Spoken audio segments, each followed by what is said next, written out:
Hello and welcome to our webinar, Making Strategic Technology Decisions for Successful Enterprise AI. I'm Abby Lundberg. I'm a business technology researcher and writer and president of Lundberg Media. I'll be moderating today's discussion. So AI is fueling new ambitions among IT and business leaders every single day. But not all AI projects deliver on their promise. To get the most value from individual AI efforts, those at the forefront are making informed, strategic platform and architecture decisions and taking a unified enterprise approach to rolling out AI. In today's webinar, we'll explore what an end-to-end production pipeline for AI looks like. We'll cover the most important architecture and platform considerations and how to make disparate AI workloads as easy to manage and scale as possible. And we'll see how a flexible yet homogeneous infrastructure can improve both business agility and elasticity of resources. Our speakers today are experts in how to achieve successful enterprise AI. Emily Potyraj is an AI solution architect at Pure Storage. She helps companies streamline their data pipelines and scale their AI projects. Emily's background is in statistics, large-scale analytics tools, and AI workflow optimization. Tony Paikeday is Senior Director of DGX Systems at Nvidia. He runs go-to-market for Nvidia's portfolio of AI supercomputers and its accelerated machine learning platform for enterprises. Tony helps organizations harness the power of AI with infrastructure solutions that enable insights from data. Welcome to you both. Great, thanks for having us. We're really excited to present today. I think that Tony and I both have a strong view of the world that really fits together, and we're really excited to share our different experiences and best practices that we've learned over the years. I was just going to say hi to our audience as well, and Emily as well. My thanks to the Pure Storage team and to MIT Sloan for putting this together. Absolutely. Today we're going to be talking about strategic technology decisions that can help lead to successful enterprise AI. We have a lot of experiences and recommendations looking across, especially in the enterprise world, what it takes getting models from experiment mode into production, and how you can move from that desire to start an AI strategy into implementing it and getting to business value. So today we're going to first talk about the challenges that a lot of enterprises face with their AI strategies. We're going to talk about what it takes to work toward that business value from your AI models. And we're going to talk about how this fits in with an example inference pipeline, and then talk about how we can go about simplifying it. What are the actionable next steps that organizations can take to work toward that successful deployment? Yeah, you know, Emily, I think this is a really good place to start, because if you look at kind of the caption here, I think it summarizes for a lot of organizations, maybe those attending today, the reality on the ground that many teams find when they embark on their AI journey. You know, many will come away from a conference or read something in the media and know that AI is existential to their future and they need to double down on AI. And sometimes the first thing is a big investment in data science talent, which is certainly important, but sometimes, you know, it's not the only answer. And I'd say almost every time it's only part of the answer. And what we're going to discover today is that having a holistic approach that includes thoughtful execution of an infrastructure strategy is key, because many organizations are finding themselves in this very place. They're sinking further and further into what I'd call model debt, which is that investment of time and resources and expertise sunk into undeployed or underdeployed AI models that never really make it into production. And today I think we're going to explore what's really at the root cause of a lot of this. The first step in this is recognizing that AI is not like conventional software. AI models are very different than conventional enterprise applications. And Emily, I know you have a ton of expertise here, and I think, you know, in our journeys, we've found that AI development is a complex process that has multiple pipelines for data preparation, model prototyping, training, and inference. And you're not just building a single app. It's a model, it's a web service, it's an integration of these. And assessing it even in production isn't a simple pass or fail. It needs a data scientist, a human in the loop to continually evaluate model performance, which can degrade more rapidly than conventional software. So monitoring and retraining on a continual basis is key. Emily, your thoughts on this? Yeah, I think that comparing the AI development and deployment to a traditional software development cycle is really interesting because there are a lot of similarities in the fact that traditional software development cycles have developed a lot of rigor over time. There's this kind of continuous integration, continuous development, or CI/CD pipeline that a lot of places implement to have rigor for their software development. You know, for example, I think you see the list here. You might have thousands or hundreds of thousands of automated tests run every day. You might have people dedicated to investigate the bugs or test failures that come out of that automated test system. You have release managers planning toward which features are drivers versus passengers and which things make it out the door in a packaged release. And of course, there's the version control and a lot of rigor around treating the code as a first-class citizen. So I do think that that kind of rigorous DevOps mentality is something that would really aid a lot of the AI deployments that we see going on. You know, treating all of the AI code as a first-class citizen, building out a test infrastructure and test suite for that code.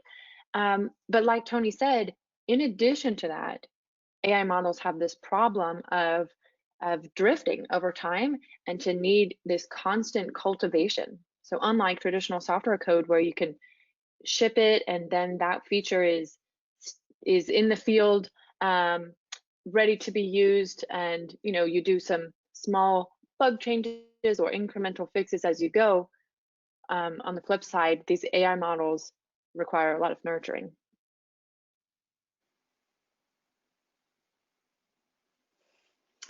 Yeah, all great points, Emily. And I love the word rigor. I think it captures so much of what we're talking about here today. When applied in combination with, again, a thoughtful approach to platform and infrastructure, the combination of these things can probably help a lot of organizations that are finding themselves relating very closely to the quote you see here from Gartner. You know, if you think about the success rate that many organizations are seeing in terms of the low population or low percentage of models going into production, the cost of this, you know, model graveyard is really overwhelming. And the bigger problem is that, you know, organizations aren't embarking on this stuff just on a whim or because it's a nice science project. They're doing it because it's powering something mission critical. Especially in challenging times, they're probably trying to improve relationships with customers. They're probably trying to reduce costs. They're probably trying to outpace a competitor, and they're using AI to do it. And a 50% success rate is untenable for most. So I think what we're going to talk about here is that, you know, beyond hiring great data science artisans, we're really having a discussion around how to improve the end-to-end AI lifecycle, from starting with a great idea to a production application, and changing this, you know, using that rigor that Emily talked about, from something that's highly artisanal to something that's fairly industrialized and mechanized and accelerated and integrated into standard enterprise IT.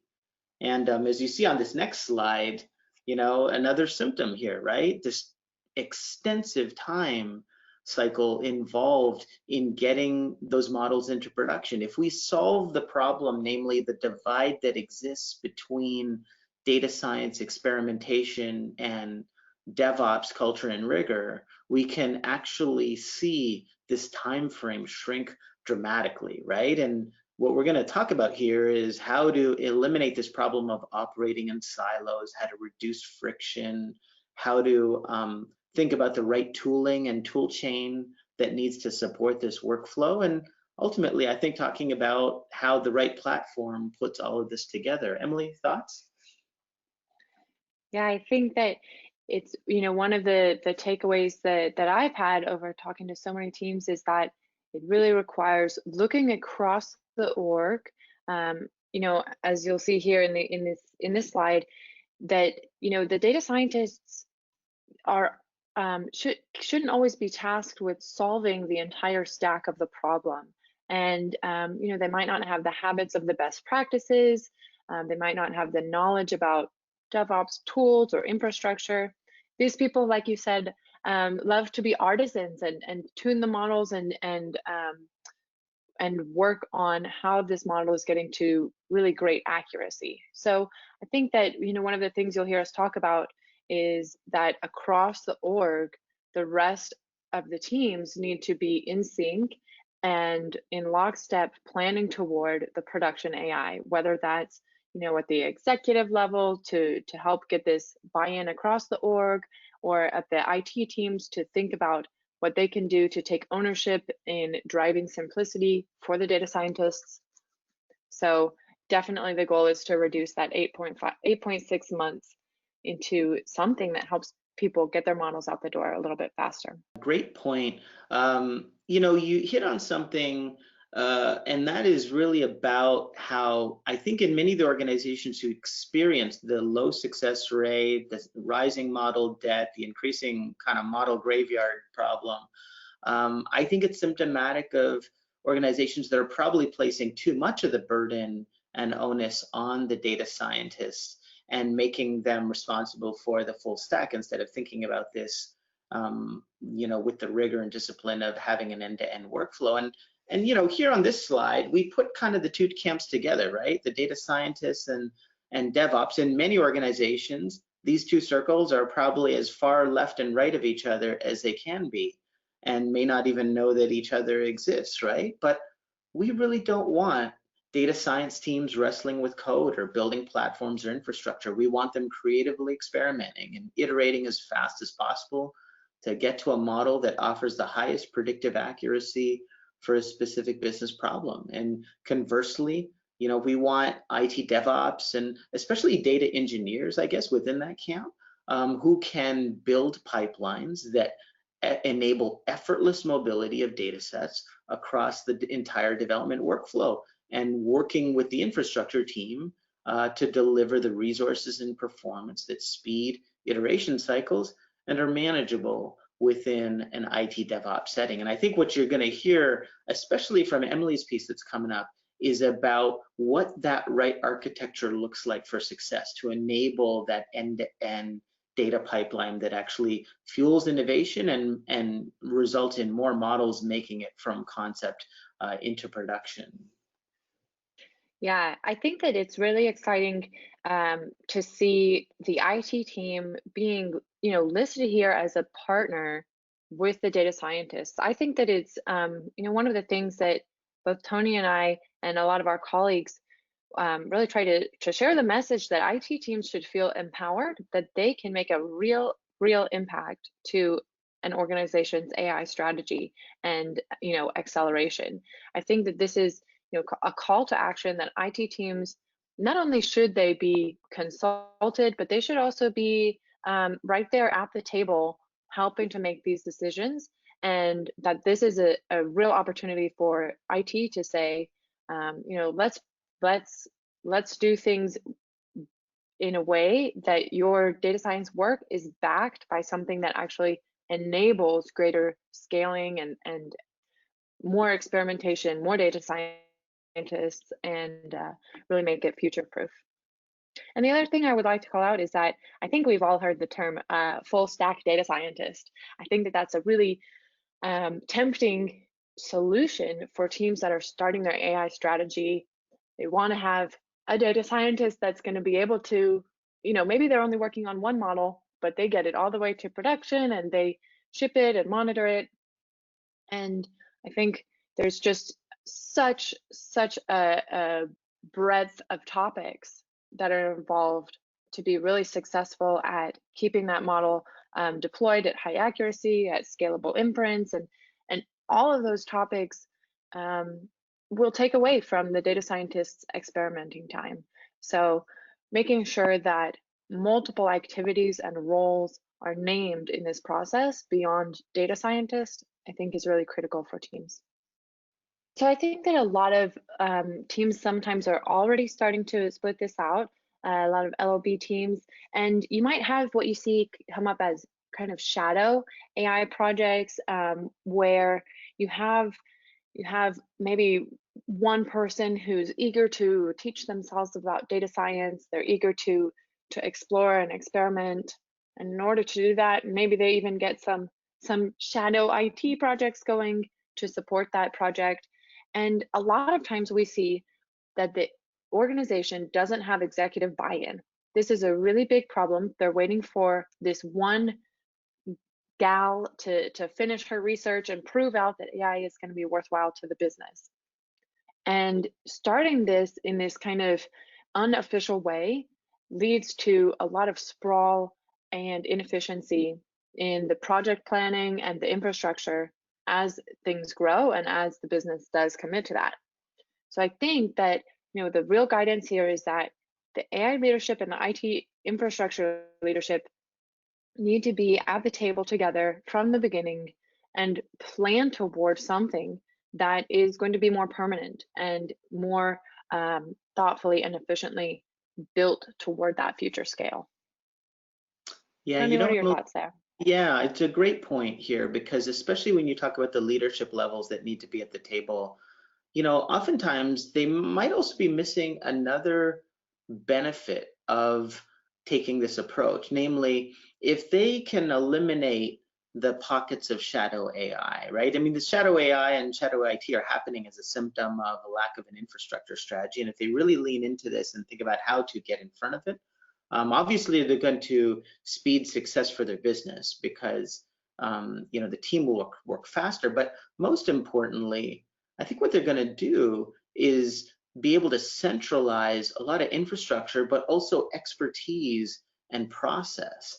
You'll be able to, for instance, have people who are pooled together in kind of a virtual center of excellence, sharing best practices and techniques and things that they've learned. And especially in a world where it's really hard to get data science talent, imagine being able to take people like business analysts or IT DevOps people or people who are familiar with the organization and the data and the challenges and groom them from within to become kind of citizen data scientists, if you will. What a great way to overcome some of the talent challenges that exist when you're trying to find this expertise when probably the best people you've got are internal. They just need the right infrastructure and platform and centralized approach to do it. And then obviously, as they share best practices, they'll be able to speed the innovation cycle. And obviously for IT people and business leaders, you'll be able to drive down the cost of infrastructure because you're centralizing and you're consolidating and you're getting better efficiency out of your assets. And I guess the last thing I'll just quickly mention is it's a great way to attract talent from outside too. When people know that there is for instance, a machine learning center of excellence that's powering your organization's most important endeavors, it's very attractive to them. That's where they want to come to do their life's most important work. So you get that additional, I guess, derivative benefit. I think that's great. I love the idea of working towards citizen data scientists, people who want to take their own current roles a step further and apply some cool new analysis because they're enabled by the infrastructure that's there. I think that that's really embodying this forward-looking mentality of not just we'd like to start doing some AI experiments, but a couple years from now we want to have a couple models deployed into production. We want to have these 5 or 10 different teams inside of our business able to do more advanced analytics than they are today, and working toward that further out goal I think is really important. So there's so many steps that it takes to get to production. We're going to talk a little bit more about some of those challenges that we said that help, things you can work toward, discrete items that are part of this future stable, scalable plan that enables more people in the organization.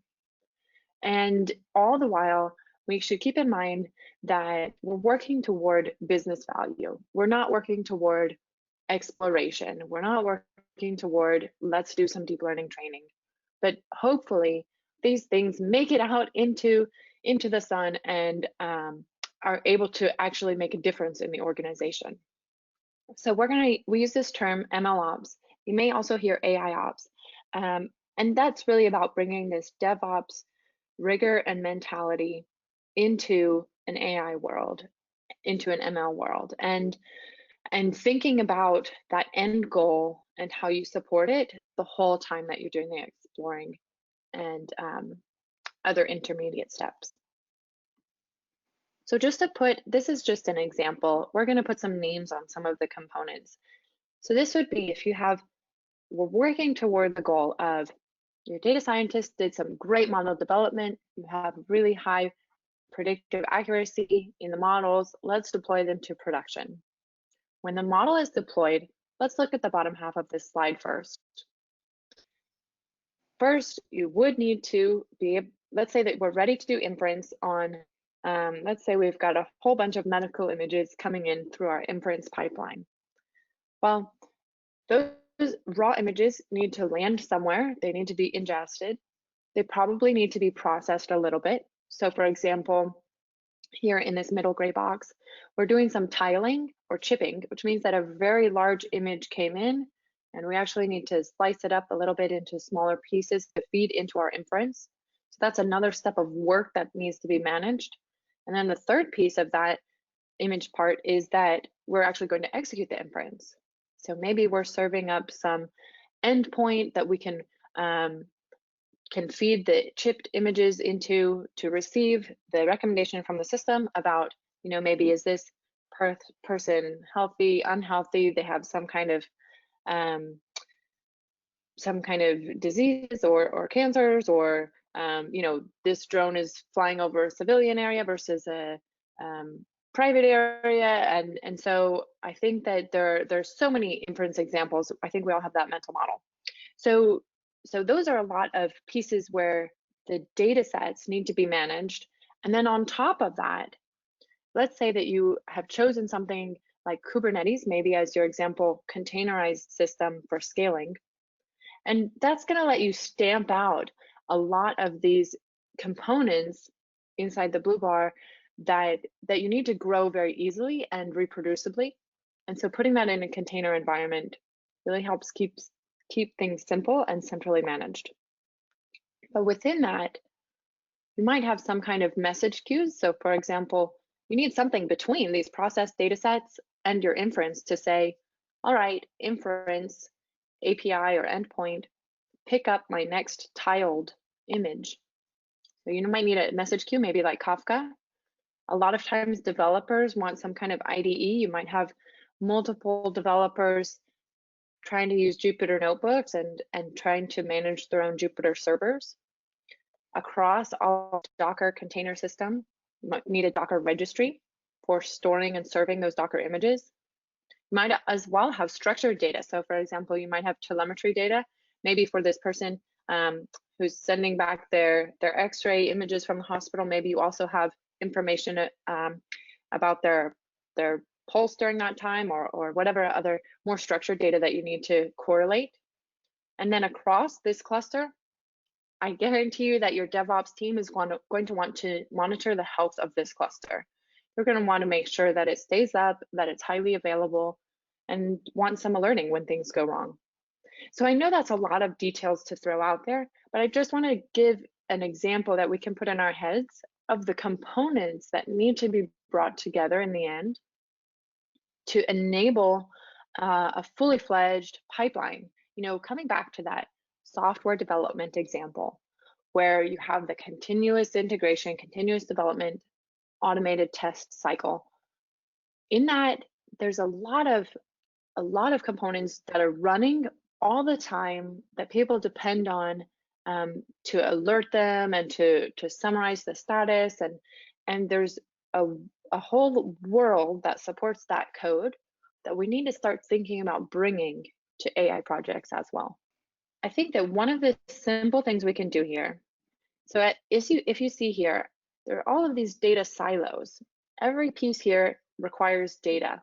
So the raw data sets are a data set, the process data sets need to be managed, the inference results are data, The message queues have some data to be behind them, Jupyter notebooks, all of these are pieces of data. So one of the things that Tony and I talk about a lot and really think about how we can help optimize for people is how do we simplify that by doing some workload consolidation. For example, if you put some shared storage underneath all of that, we're able to move these compute applications off of their own silos and only manage that one central storage, and then we can look at the compute pieces separately. So this means that when I need to add more capacity to my Docker registry, it's still in that same shared space as a place where I'm ingesting my main primary top tier data sets. So I think you can look across both sides of this, the compute and the storage necessary under an AI platform. So just like you can consolidate workloads on the storage side, I think it's also great to think about consolidating the workloads on the compute side. We're going to talk about that in just a second with Tony. And in the meantime, I also want to say that being able to handle all of these scalable pieces in one central place makes it so much simpler for the IT team. And I want to paint a picture that you may not even need all of these functions, might not even be occurring in the same place. You might even need to be working on filtering data at the edge and then pushing some analysis to the cloud. And so the simpler you can keep things in those different locations, whether it's in your edge locations or your public cloud locations, and have one unified infrastructure plan across all of it, really helps keep things scalable and efficient and helps push more models to production. So Tony, I think let's take a look at the compute consolidation side of things. Yeah, very similar situation here, right? In terms of trying to, I guess, solve some of the problems that have been left behind based on legacy approaches to computing infrastructure. I mean, today, in many enterprises, you'll easily find 3 silos of infrastructure, each silo designed and scaled to attack one kind of computational problem, whether that's analytics or training or inference. So 3 different kinds of servers, each with their own architecture, resources, planning considerations, and scaled independently of each other. And each of these silos capable of running only what it was intended to run and nothing else. So this inflexibility is driving up capital and operating costs in the enterprise data center. So at Nvidia, we've been building systems such as the Nvidia DGX to solve this challenge. And what we're trying to do is offer enterprises a universal building block for this new AI data center. And one that's essentially fully optimized for the end-to-end life cycle of AI, from develop to deploy, from analytics to training to inference, mirroring what you've just heard from Emily from the data infrastructure perspective. So now we see organizations that can enjoy one single platform for homogeneous infrastructure that supports heterogeneous workload. They can run any AI job in the life cycle on any system at any time, and every system can be tasked to tackle the workload required and run that workload with exactly the right amount of compute resources that are right sized to the job at hand. And if you think about it from the enterprise IT kind of infrastructure planning perspective, this is now incredibly simple. We've not only consolidated the silos, we've made kind of planning for future growth and scalability exceptionally easy. So I think it's kind of the perfect combination along with the data and storage infrastructure vision that Emily described. Yeah, I think that I hope that we gave you a sense of the pitfalls that a lot of teams can fall into when they plan toward these silos, like these 3 silos that you see on the left-hand side of this slide. If you were to look through a narrow lens at trying to scale analytics versus scaling training versus scaling inference, I think you would end up with a lot of silos both on the compute side and on the storage side. And the IT teams are going to be able to manage things a lot more simply when you look at the whole future deployment holistically across both the storage and compute needs. and really try to help the IT team get some simplicity that absolutely is able to maintain the performance needed for those various workloads. So Tony and I actually have teams that have collaborated on making best practice recommendations for deploying this infrastructure at scale. If you'd like to learn a little bit more, we have a document available that describes that. It's called AIRI, AI Ready Infrastructure. And we'd also be happy to field any questions that you have about this, either now or feel free to reach out. Our contact information is on the Q&A slide as well. Thank you for listening. We're really happy to talk about this topic with you today. Thank you so much, Tony and Emily. We've got some great questions coming in from the audience. We'll continue to take questions for the remainder of the hour also. So if you have a question, you haven't asked it yet, feel free to submit it in the questions module. So we have a number of questions already come in around the roles. And so I'll start with a more general one. Could you talk more about the well-defined roles that are needed other than data scientists? Yeah, if you want, Emily, maybe I'll take a first swing at this. This is really about a team sport, is kind of the way I look at it, right? We're trying to move away from the notion that there's one player or player type who needs to essentially put this all on their backs to get it from an idea to a deployed application. And so now, we think of a multidisciplinary team that needs to come together inside of an organization to enable AI success. And so that includes, for instance, business analysts, right? You need people who are very close to the problem that's being solved that ultimately is probably having some kind of dollar impact or customer impact or operational impact. You probably need, well, not probably, you definitely need a data science person, so a data scientist, someone who has expertise in algorithms and experimentation. I would say a data engineer is a very useful title for someone who knows where the data exists, how to access it, cleanse it, transform it, and manipulate it such that it can be fed into a AI model training regimen.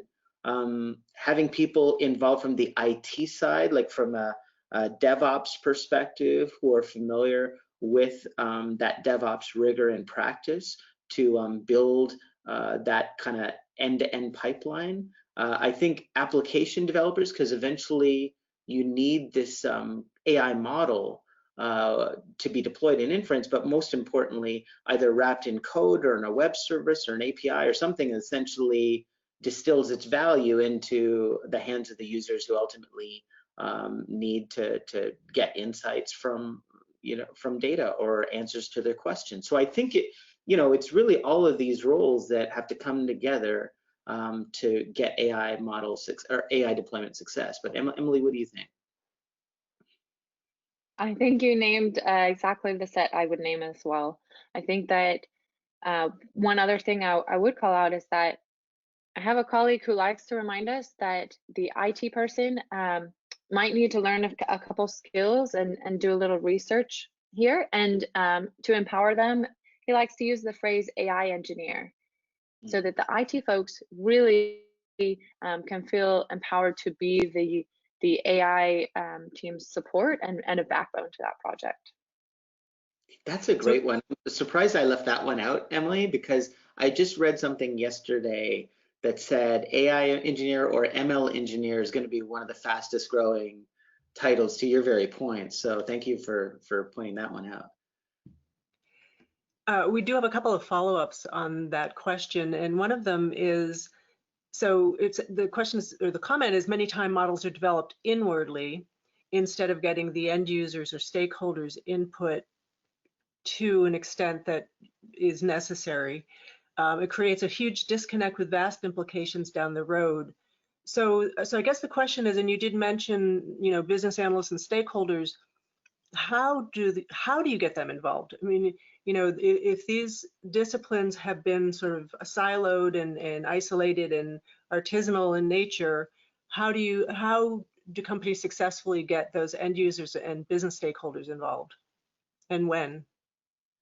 I think it's almost just the way that's presented almost suggests to me that the problem needs to be flipped. in the in what we're talking about here. Namely, organizations today, I think, should be embarking on this kind of thing in response to a specific business problem, right? That's driving all of this. So in the ideal sense, it's a business leader or a business analyst, it's a team responsible for a product or a service or something that's powering that business, saying, I need a better way. I need to reduce inventory levels. I need to improve forecast accuracy. In my customer service organization, I wish I could intercept customer churn better, or I wish I could understand the customer sentiment better so I can present a better offer or campaign. Like in all these situations, I feel like it's the business side of it that should be the starting point, the flashpoint, the genesis for why this stuff is even being done, right? If you're running an industrial operation, the person who is running a factory full of rows and rows of equipment and is trying to ensure the uptime of that equipment, they should be the one saying, I need a better way to get 99.9% availability on this piece of factory equipment, right? And so I think if we start from that perspective, we have the people who have the problem that's costing real money or customer relationship impact or whatever it is, going to the IT organization saying, I've heard so much about AI, can AI help us with this? Going to the CIO or the CTO and saying, I keep reading AI is going to build the factory of the future. AI is going to, digitize customer relationships. How do we do this? And then from there, a team is formed, expertise is brought in. Yeah, there's a visionary or a champion who says, let's marshal resources and put this together. But at least in my kind of simple way of thinking, this should really start with the people who are, for whom the thing is being built. They should be kind of knowing that they are enabled to ask the questions, how can AI solve this? And then we work from there. But anyhow, I know I kind of pontificated there, but hopefully that works. Well, I guess I agree. My follow-up question on that is, so how do you keep them engaged through the process? Is, they say we have this problem, AI can fix it. Do they then participate in kind of that MLOps model at different points along the way? Yeah, I'd invite Emily. She probably talked to this best, I think. Oh, yeah, I would definitely agree that having them involved throughout is really critical. I think a lot of times companies might start with a brainstorm of cool things. Where would AI make a difference here? And they start out with some great ideas, but they have to constantly be iterating on making sure that they're aiming at a target with business value. So not just, this is something that, for example, oh, we have a computer vision problem, let's solve that, but making sure that that's going to be meaningful. What does that mean? So I'll come back to that healthcare example that I gave in the deck, which is that, this might not be used for giving the answer to the patients saying, hey, we detected that you have so-and-so in your x-rays, but maybe it's going to be a recommendation system adjacent to the physician's workflow today. So thinking about how it's going to be deployed, how it's going to be used by those people is really critical and really affects what you plan toward. There's a couple of really sort of specific questions around the role thing. One was, where does verification and validation of the AI models fit in the process? Who checks to ensure that the model isn't tuned to overfit or introducing undesirable bias before it goes to IT and DevOps? Yeah, Is Emily, that one role? Is that the team? How does that happen? Yeah, sure. I'll start with the second one of bias, which I think a lot of times comes back to the data and the data exploration. So being able to a lot of times what we see, if a model is biased, a lot of times the data is biased as well. For example, a group or a segment of that data that that the model is poor at predicting for was underrepresented in the initial data set. So I think that it's really critical. A lot of times currently, I would say I see a lot of data scientists responsible for that data verification and bias checking role, but it does help to provide them with infrastructure that lets them quickly be able to look through their data, to be able to subset their data over and over again. You know, when we talk about ImageNet, sometimes we think that, you know, people work with a static data set, but in real life, we need to give them the tools to constantly be checking and resubsetting to adjust their data set to make sure it doesn't contain bias. One last question on the role issue is, so there's a whole staff that's needed to be successful developing AI, and in particular, starting out with the strategy. Could you bring in resources from outside the company, from an agency, for example, to help with that? Or is it better to have them inside the company? And do you have any stats on success rates either way, whether it's internal, whether it's external, and what are the risks and opportunities of both? You know, I definitely think there's room for having expertise brought in. They can't work unguided without, being at the same table as your business leaders, right, or your business analysts, or people who are closer to the problem. I mean, they can work in partnership with your team like you would with any consultant, essentially. But from Nvidia perspective, I think for Pure as well, we have solution delivery partners that we work with, who have expertise in going from ideation and helping organizations get right through to production deployments. So I definitely think there is room for that approach in the strategy. And obviously, depending on who you enlist, a lot of times they may be bringing with them things that can speed the cycle too. It could be things like pre-built models that can be refined, or other technology that they've accumulated over the course of engagements to help kind of ease whatever it is you're trying to build. So I definitely think there's room for that. I definitely agree, and like Tony said, I think that just assess what you're bringing in that group to solve for. Are they bringing domain expertise as well as data science expertise, or do you need to pair your domain experts with them to make sure that they aim at the right business value? Great.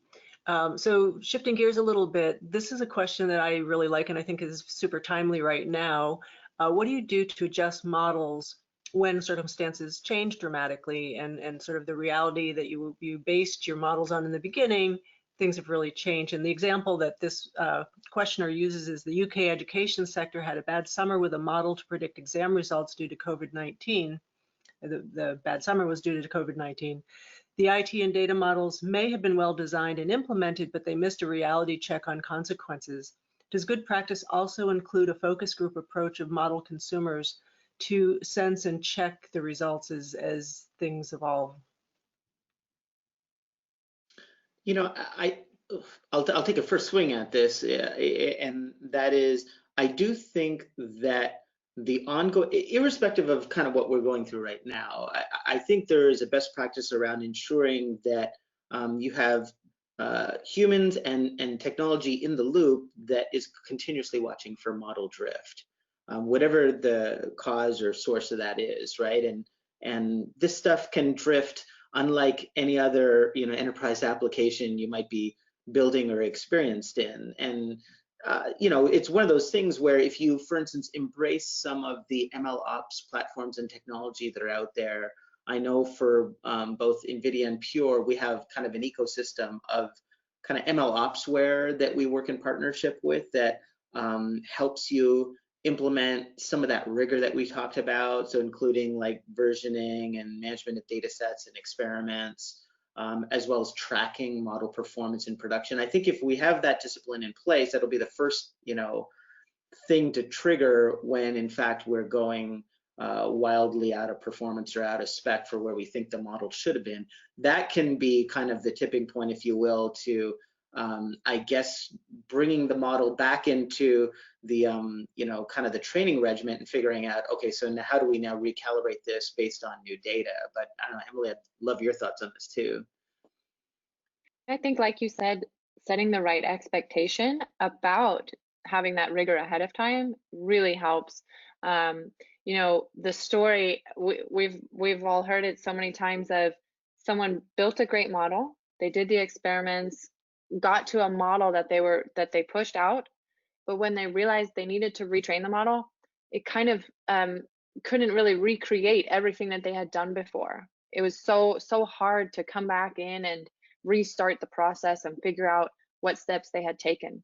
So having something in place that enables that, and having the expectation that you will need to create new data sets that represent these new changes in what's happening, I think is really important. And for focus groups, I do love that idea. I've heard a lot of teams say that they explicitly have the end users as part of the model development process, checking in, saying, we wouldn't consume it like that. We would prefer to consume it like this. Awesome.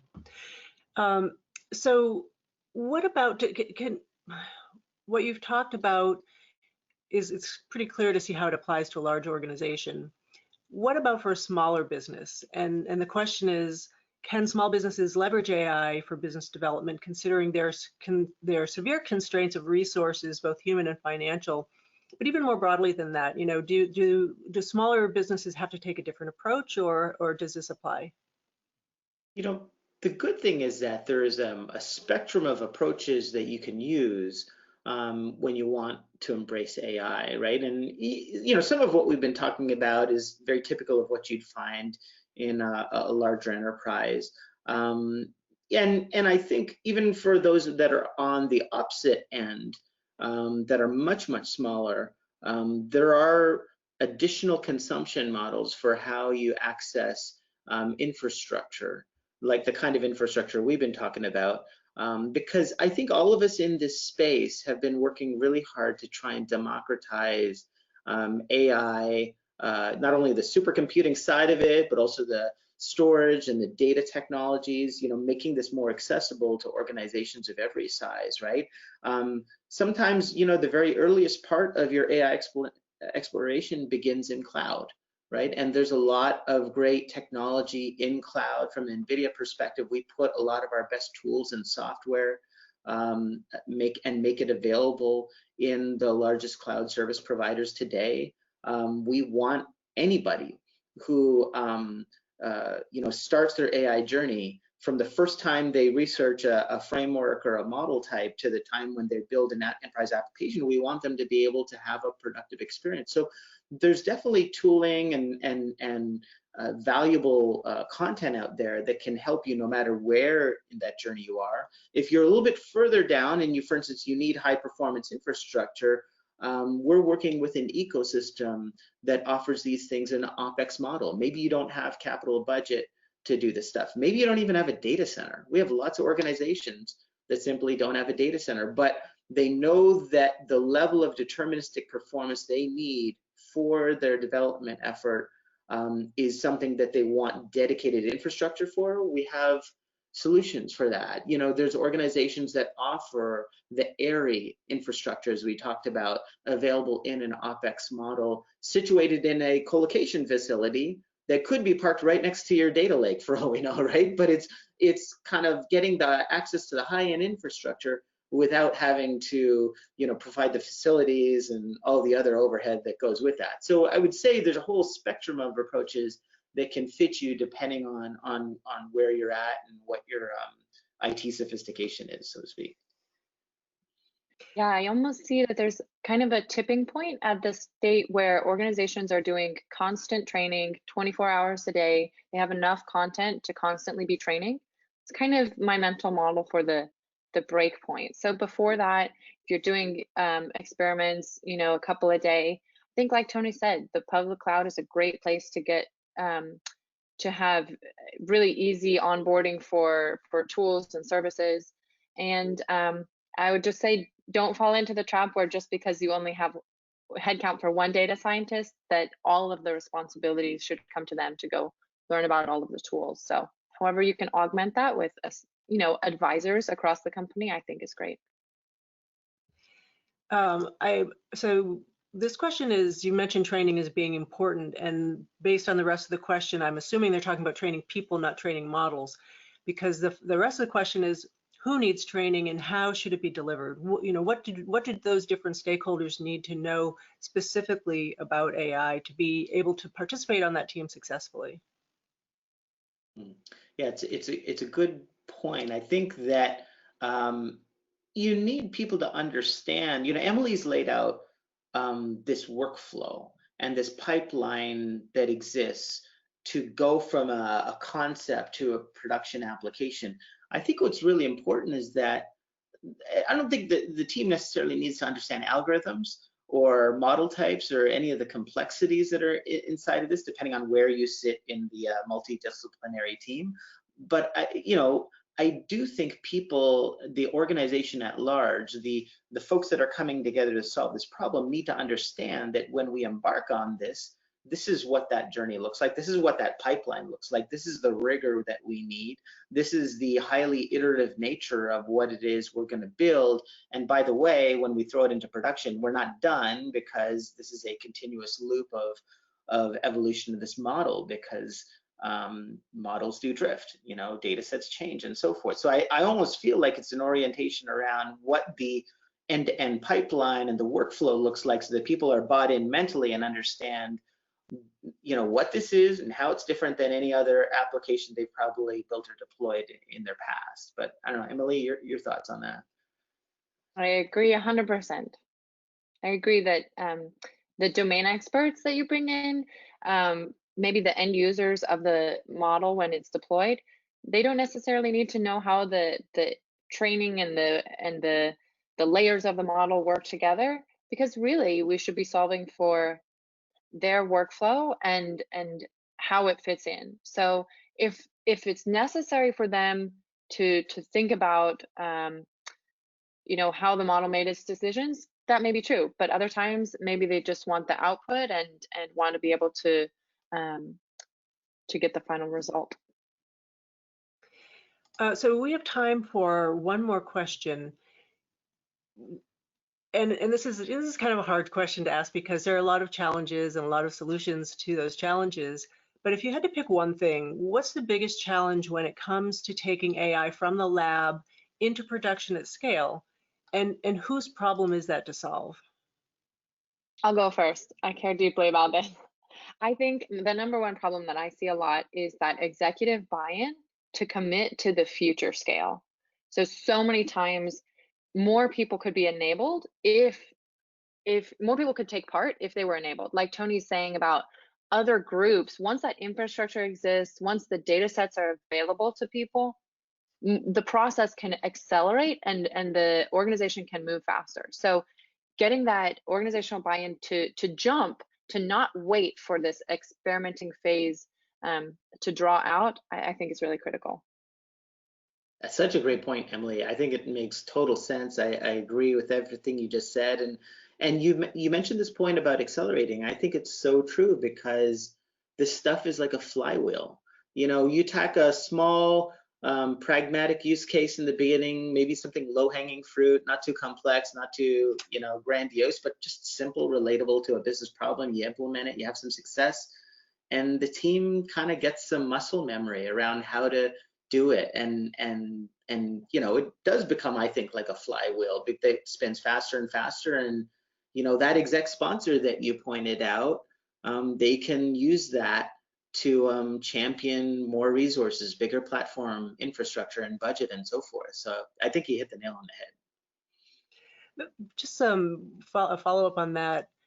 Given what you're seeing in the market, how far along, what percentage of organizations that are exploring AI have really gotten to that stage of being able to operate as that flywheel? And I guess the reason I'm asking this question is for those people who aren't there yet. Should they feel like they're way behind, or is it still fairly early days for this?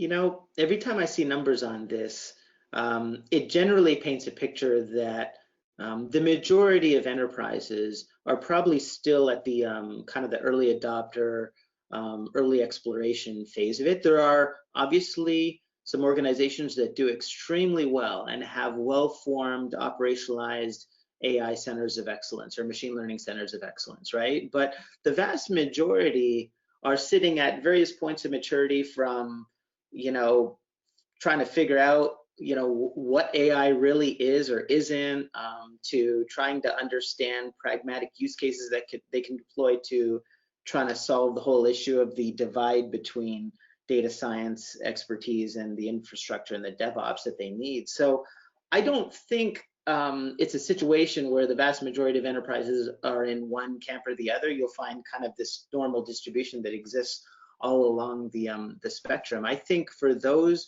who are listening today, who are feeling like, oh, we're behind the AI 8-ball, and how come, we haven't been able to do anything, I would say you're still in like this perfect period time frame to embrace this stuff. And the other thing I would just say is, you look at the situation we're going through right now, it's never been a more important time to improve customer relationships, reduce costs, improve business agility. Now is the time, with everything that's going on, to double down on this versus put it off any further.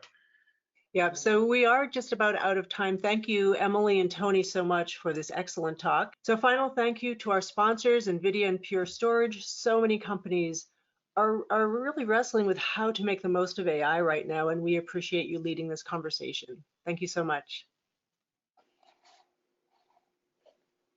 Great to talk to you. Thank you.